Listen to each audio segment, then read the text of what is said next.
सभी भक्तों को राम राम। साधु संत के लिए मोह माया रुपया पैसा कोई मायने नहीं रखता, लेकिन सांसारिक अवस्था के लिए पैसे की आवश्यकता पड़ती है।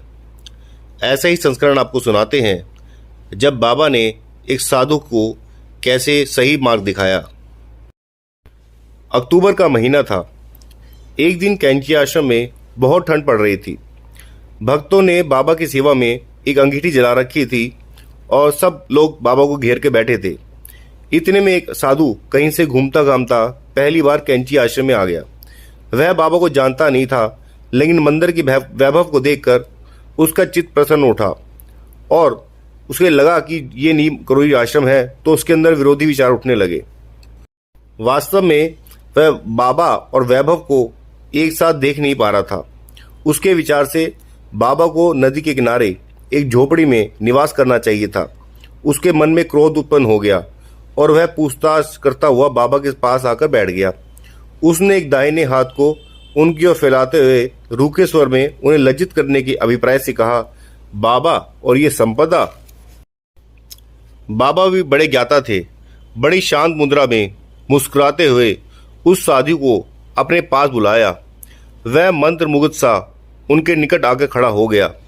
बाबा ने उसकी कमर से कुछ रुपयों के मैले और मुड़े नोट निकाल लिए। साधु देखता ही रह गया और कुछ कह भी नहीं पा रहा था। बाबा बोले, तू ये रुपये अपने साथ क्यों लेके जा रहा है? साधु का बैंक तो अग्नि है। ऐसा कहते हुए उन्होंने उन नोटों की सिगड़ी में डाल दिया। अग्नि में लपट उठते ही साधु की क्रोधाग्नि प्रज्वलित हो गई और बड़बड़ाने लग गया।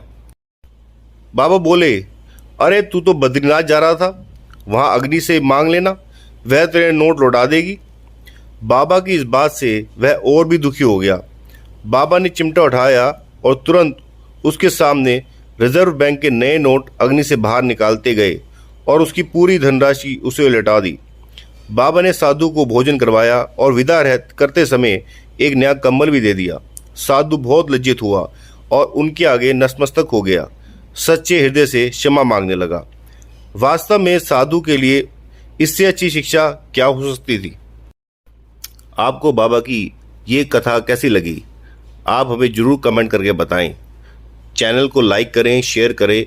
अगर नए हैं तो प्लीज़ सब्सक्राइब करें और हमें बताते रहें और आप क्या चाहते हैं बाबा की कथाओं में।